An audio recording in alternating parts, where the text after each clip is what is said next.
Eh bien messieurs, dames, bonjour, j'espère que vous allez bien, moi je vais extrêmement bien. On se retrouve dans cette vidéo, cette grosse vidéo, enfin grosse pas forcément par la taille. D'ailleurs je vais m'arrêter parce que filmer en conduisant, c'est pas simple. Donc je vais m'arrêter immédiatement sur le bord de la route. Voilà, tu vois, tranquille, histoire de ne pas faire trop le con. Aujourd'hui, je sors là, à l'instant, de chez Floro, mon nouveau partenaire, on en reparlera juste après, où j'ai commandé, enfin j'ai même plus que commandé, j'ai récupéré toutes les pièces pour la partie moteur, embrayage, distribution, courroie d'accessoires, galets tendeurs, tout ça, tutti quanti, que des trucs, en plus, pas cher, non, bah non, j'en ai eu pour plus de 1000 balles, mais ça, faut pas le dire. Heureusement que j'ai une sacrée ristourne de la part de Floro et je les remercie. Mais ça, je vous l'ai déjà dit, on en reparlera tout à l'heure. Donc on se retrouve dans quelques instants, dans quelques minutes, pour voir le contenu du carton et puis pour voir tout ce qu'on va faire dans cette vidéo, parce que ça va être une vidéo extrêmement complète où, à la fin de cette vidéo, le moteur sera terminé d'être réparé. Oui, monsieur, j'ose le dire, je n'ai pas peur.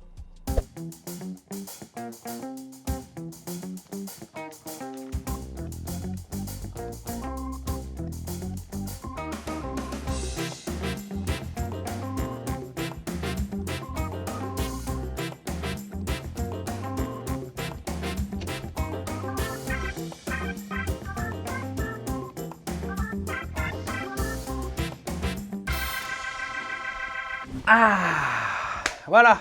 Bon, c'est une bonne chose de fait, comme je disais tout à l'heure. Pourquoi? Parce que enfin, on va pouvoir démarrer dans le dur, dans le gros, tu vois. Avant d'aller se poser à l'atelier et puis de regarder ce qu'on a reçu, je vais voir un peu. Déjà, on va juste regarder ça, là, voir. Qu'est-ce que c'est? Ouh, ça, mon gars, c'est de la pompe à eau. Ça, c'est de la pompe à eau. Avec le joint et tout. Parfait. Donc, vite fait, rapidement, parce que je sais que vous aimez pas trop ça. Mais bon, c'est la vie, mon gars. C'est la vie. Déjà, je remercie toujours mon habilleur, Shell, de m'aider pour ce projet. Parce que voilà. Mais ça, je vous en ai déjà parlé. Là, aujourd'hui, on va parler vite fait. Je vous fais ça vite fait. De mon nouveau sponsor, c'est Floro. Alors, Floro, c'est quoi? C'est une entreprise qui vend de l'outillage, du gros matériel de mécanique, des pièces évidemment auto neuves, leurs marques et puis des marques évidemment très connues. Donc ils sont partenaires de la chaîne. Et ce qui est super cool, parce qu'il y a une partie qui est super cool, c'est que c'est des gens du coin, enfin en tout cas de ma région. Et voilà, il y a une boutique à Brive. Alors c'est super parce que... pourquoi c'est super? Parce que je vois des gens, tu vois, je sors, il me manque quelque chose, au lieu de commander sur internet, oui, je voudrais une pièce, te tromper, parce que des fois tu peux te tromper, des fois vous le savez, vous commandez des pièces, il peut y avoir 10 références pour la même pièce et pour la même voiture. Là voilà, j'ai quelqu'un en face de moi, j'arrive, je dis bonjour, je voudrais telle pièce. Oui, alors on va regarder, tac, et même s'il y a une erreur, on peut la changer, et c'est ça qui est cool avec le côté boutique, tu vois, qu'on a beaucoup perdu avec tous les sites internet. Mais là voilà, pour moi c'était important d'avoir un côté humain et je remercie vraiment Floro parce que ça va être un partenariat de longue durée qui va énormément m'aider avec des remises. Écoute, des remises, voilà, plus grosses que celle-ci, tu vois, qui est à côté, la petite remise. Ça c'était un beau jeu de mots. Donc je suis très content de faire venir, vous aurez un petit lien dans la description. Si tu as des boutiques à côté de chez toi, n'hésite pas à aller voir, n'hésite pas à demander des prix. Et je te dis par rapport, c'est pas parce qu'ils sont sponsors, bon, un petit peu quand même, mais c'est la réalité, de toute façon, c'est la réalité des choses. C'est que quand tu as une boutique et quelqu'un en face de toi, c'est beaucoup plus simple, de trouver ta bonne pièce et surtout quand il y a un problème. Tu vois, c'est beaucoup plus simple. Sur Internet, c'est beaucoup plus compliqué parce qu'il faut renvoyer la pièce, faut les contacter, est-ce que je peux vous la renvoyer? Donc tu la renvoies, ils t'en renvoient une, enfin ça dure 10-15 jours. Là, tu as une boutique, tu as des gens qui sont professionnels. Donc, c'est cool. Donc voilà, je vais m'arrêter là parce que c'est déjà beaucoup trop long, comme à chaque fois, dès que je commence quelque chose. Je parle beaucoup trop. Merci à Floro. Beaucoup, parce que ça va m'aider énormément dans le projet déjà de la 206 RC. Bref, si on allait commencer à bricoler. On va se changer, puis on va commencer à bricoler parce qu'il y en a marre de parler. Toujours causer.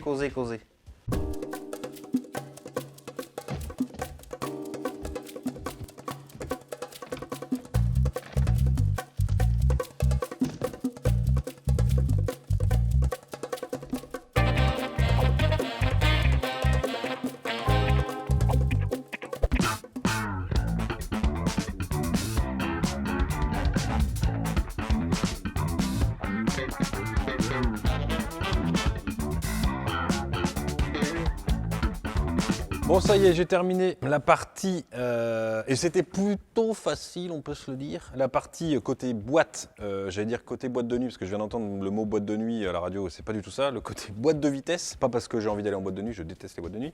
Bref, voilà, tout de suite, il faut que tu commences, Baptiste, à t'étaler sur ta vie et à causer. C'est incroyable, hein. Du coup, qu'est-ce qui s'est passé ici? Donc, on a, vous l'avez vu, j'ai remplacé, on va commencer par ici, les joints SPI de cardan, ici et ici. Donc, vous l'avez vu, j'ai mis, enfin, je ne sais pas si vous l'avez vu, si je vous l'ai montré, j'ai mis, avant de rentrer ces petits joints SPI, tu vois, sur les flancs, j'ai mis un petit peu de graisse bleue. Les liens d'ailleurs de ces graisses-là sont dans la description, c'est les liens Amazon. Donc, de ce côté-là, et de ce côté-ci, hein, il y en a deux, bien entendu. Évidemment, parce qu'il y a deux cardans. Les deux cardans qui sont où? Les deux cardans qui sont ici. Une, deux, oui, c'est merveilleux. Et du coup, j'ai changé évidemment la butée qu'il faut. Alors, je vous le dis, même si on n'est pas dans un tuto, il faut déclipser ces deux trucs-là pour pouvoir sortir la fourchette, tu vois. Et puis en fait, je ne sais pas si tu vas le voir, je vais essayer de te le montrer. Tu as des petits clips derrière. Bon, je te le montrerai avec un plan. Et en fait, il faut que tu passes ces deux, la fourchette en fait, entre le clips et la butée, comme ça. Tu vois, elle est solidaire de la butée, parce qu'elles ne sont pas toutes comme ça, les butées. Et évidemment, il y a le guide de butée aussi que j'ai changé ici. Et pour là, je vais mettre un petit peu de graisse. Je vais mettre celle-ci que je n'ai pas mis, donc je vais la mettre de ce pas, c'est de la graisse cuivrée. Ça fait exprès pour ce type de graissage métallique contre métallique. Bon, là c'était de la rigolade, hein. C'est le côté, on va dire, facile. Maintenant, on va aller plutôt côté moteur et côté volant moteur. Et côté, qu'est-ce qu'il y a au côté volant moteur? Il y a l'embrayage. On va démonter ce foutu embrayage.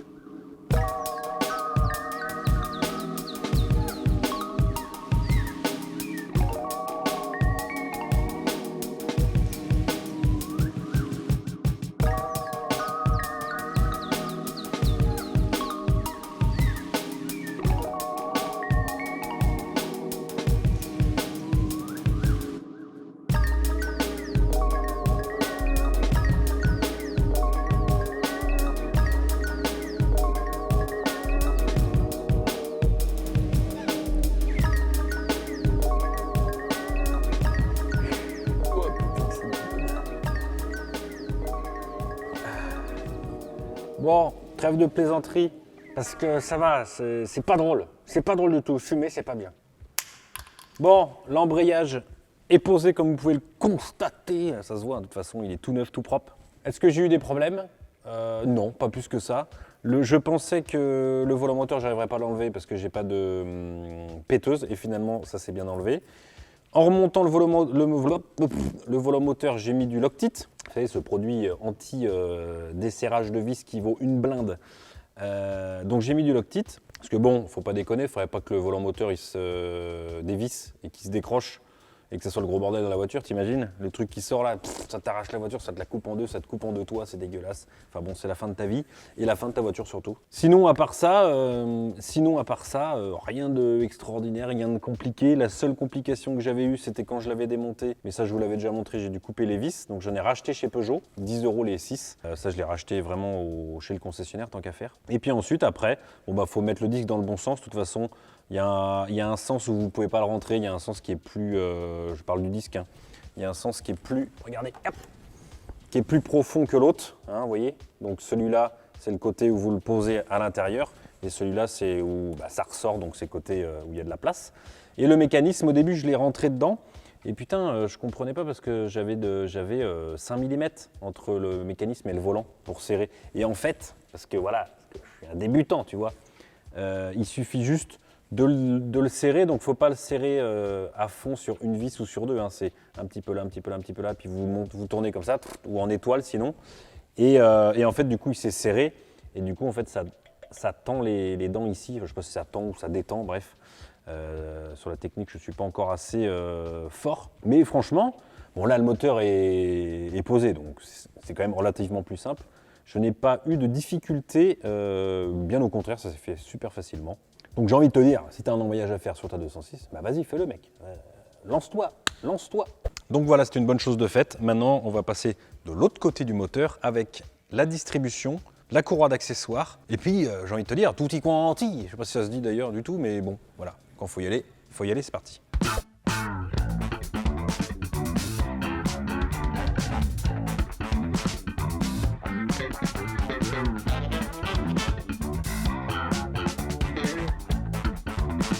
Bon, on est quelques jours après ce que vous avez vu précédemment, pas juste à l'instant, parce que là, juste à l'instant, j'ai, comme vous pouvez le voir, enlevé le cache de la distribution, plus j'ai mis un petit coup de péteuse pour enlever la poulie dumper. Hein. D'ailleurs, mon voisin, je passe le bonjour, Jérôme, qui est venu me filer un coup de main, et à chaque fois qu'il vient, on parle pendant 1 heure, donc c'est un peu compliqué.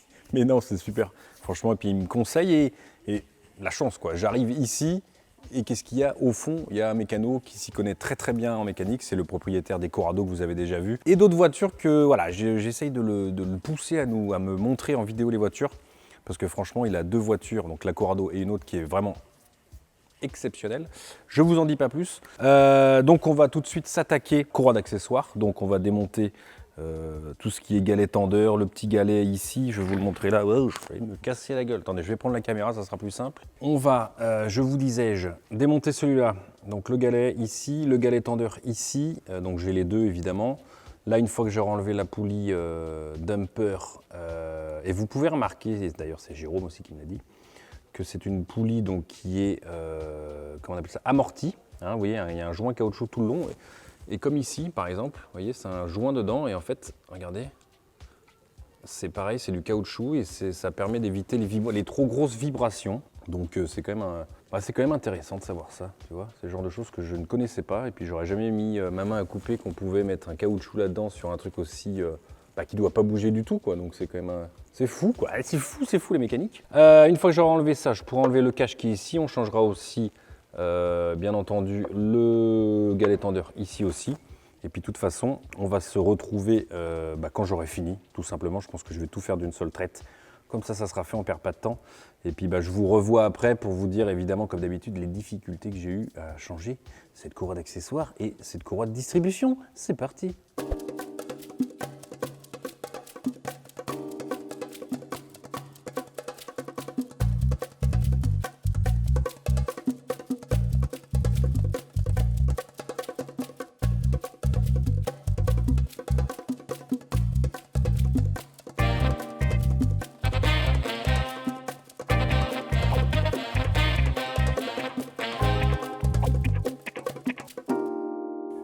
Bon, alors, petite galère ou pas. Hein. Sur la RTA, j'ai pas les bons endroits pour piger. C'est pas du tout les mêmes poulies. Pourtant, c'est bien la RTA de la 206 RC, donc c'est bizarre. Donc, on a pigé, j'ai pigé ce que Jérôme est venu m'aider. On a pigé celle-là en dur, celle-là on n'est pas sûr. Enfin, on avait pigé avec une vis. Regarde, je vais te montrer. Elle est où? Putain, je sais pas où elle est. Enfin bon, on a tourné juste légèrement comme c'était une vis de merde et c'est tordu. On a cru à devoir enlever la poulie, donc du vilebrequin, de l'arbre à cam, putain. Donc on a eu un peu peur. Donc on a pigé, on a marqué, tu vois, en blanc là, c'est marqué. Tu l'as ici, tu l'as ici. Donc voilà, quand t'as pas envie, c'est mieux de piger, mais si t'as pas envie de te faire chier, sinon on va y passer la semaine à trouver les trous, les bons trous en tout cas. Là au moins, on sait que c'est pas trop bien pigé, donc faut pas y toucher. Et quand on remettra la courroie, une fois que j'aurai changé aussi les roues, Ah putain, comment ça s'appelle déjà? Les galets, putain, j'ai du mal, nom de Dieu. Donc voilà, donc ça c'est bon, donc c'est pigé, c'est noté, c'est écrit, c'est tout ce que tu veux. Et ici, la pompe à eau que j'ai dévissée avec en plus de la vis de merde, toi c'est de la vis qui est... c'est une tige filetée avec en plus un embout étoile femelle, donc heureusement que Jérôme était là aujourd'hui, sinon je n'aurais point pu le faire. Évidemment j'en ai foutu partout, hein. J'en ai mis un petit peu quand même là-dedans. À voir que le truc est quand même, tu vois, couleur de pisse, hein. Donc ça va, il n'y a pas trop de rouille a priori. Et là, il faut que j'arrive à enlever parce qu'en fait, tu as le bout de tuyau qui passe, tu le vois là, et qui revient ici de flotte. Et merde. Et j'ai enlevé la vis avec la petite collerette, tu vois ici. Mais je sais pas, il sort pas, alors j'ai peur de tirer dessus. Et ici, à mon avis, ça va être une galère aussi. Attends, bouge pas, quand le joint est pourri dedans. Alors je sais pas si ça, il doit s'enlever, logiquement il doit être mis en force. Donc bon, je vais continuer. Et puis bon, on verra pour la suite. Une fois que j'aurai fini, je vous dirai comment j'ai fait. Ça sera le plus simple. Voilà, c'était une petite aparté pour vous dire un peu la galère que c'est. Et un peu de stress quand même quand on enlève la courroie de distribution. C'est un peu l'organe principal du moteur. Tu te chies un petit peu dessus. Voilà, une petite légère, tu vois. Donc, faut quand même faire gaffe. Mais bon, ça va le faire, on va s'en sortir. Allez, on va se manier un peu le cul d'ailleurs, parce qu'il reste pas beaucoup de temps.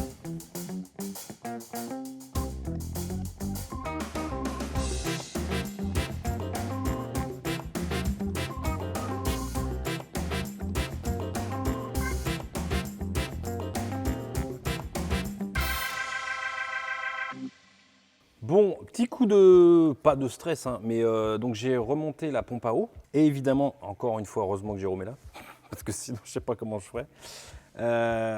Il m'a prêté sa clé dynamométrique vraiment minuscule, toi qui part de 2. Bon, il m'a dit c'est pas ultra précis, mais c'est toujours plus précis qu'évidemment que ma grosse, elle est où? Ma grosse clé dynamométrique, hein, qui démarre à 50, tu vois. Alors elle démarre à 20, même à 0, mais tu parles, elle le fait pas. Donc il va falloir que je m'achète, celle-là elle est bien pour les roues, pour les gros trucs, tu vois, pour la poulie de Villebrequin. Mais il va falloir que je m'achète une toute petite comme ça. Parce que c'est important, je fais vraiment gaffe, tu vois, à chaque fois que je répare un truc, de le faire dans les règles de l'art quand c'est possible, sinon je fais au mieux. Et là, c'est vrai que la pompe à eau, c'est de l'aluminium. Je pense que si tu... Et en plus, c'est une tige filetée avec un embout étoile Torx femelle. Et après, tu rajoutes un écrou dessus pour serrer le truc. Donc, tu vois, c'est quand même assez... pas compliqué, mais voilà, c'est comme ça. C'est de l'aluminium contre de l'aluminium. Si tu veux pas te foirer un filetage, t'imagines, tu foires un filetage à l'intérieur, laisse tomber, mon gars. Voilà, je me suicide direct. Donc voilà, la pompe à eau est installée. J'ai remis le cache de chaleur.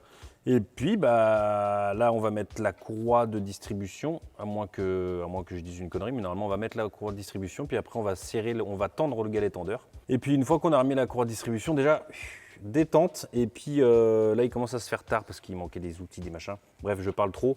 On recommence, c'est reparti.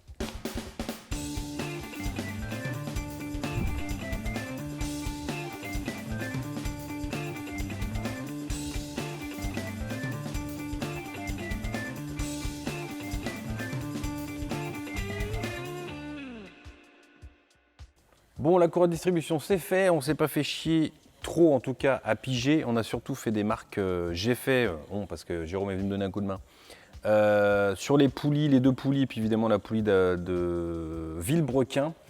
J'ai remis le cache, on a fixé le galet tendeur. Tout est nickel. On a fait 20 tours de moteur pour voir si les soupapes touchaient, ce qui aurait pu être un peu emmerdant.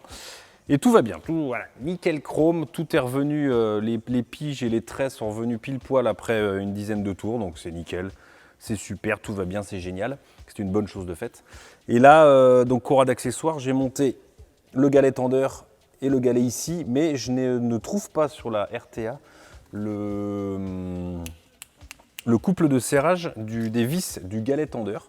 Donc là, il commence à être tard. Et j'ai promis à ma femme de faire à manger. Donc je vais rentrer et puis on verra ça demain. Donc je vous dis à demain. À vous, ça sera tout de suite, normalement, tout de suite.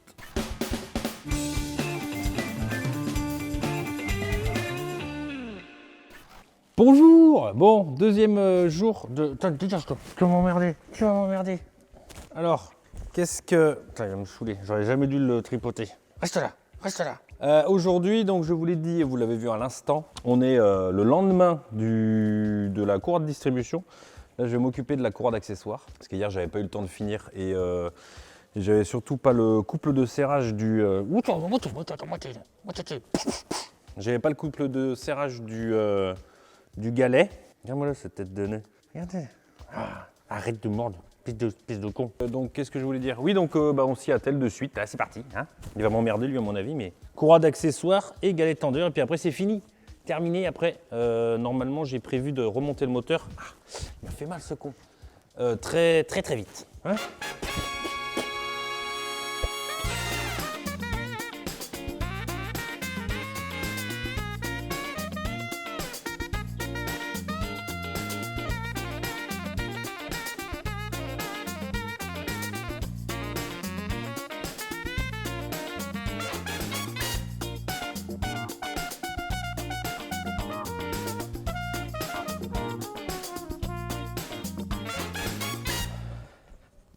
Bon ben voilà, c'est terminé.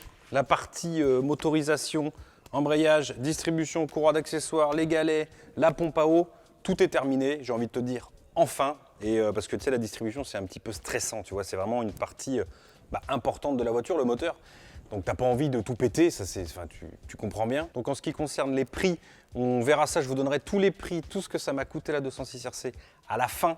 Tout à la fin, on fera une vidéo bilan du prix de revient et de coût de toutes les restaurations de la 206 RC. Ensuite, n'hésitez pas à aller dans la description, vous avez les liens de tous les partenaires de la chaîne. C'est important pour moi, pour eux, pour la visibilité. Hein, ils sont là aussi pour m'aider et moi en échange de leur aide qui est de ouf, ultra précieuse. Voilà, allez faire un petit tour sur leur site. En tout cas, j'espère que cette vidéo vous a plu. Le format est un petit peu plus compact. Le moteur était sorti, on a fait tout ce qu'il y avait à faire sur le moteur. Et la vidéo, voilà, vous êtes arrivé à la fin, c'est fini. Donc la prochaine, c'est quoi?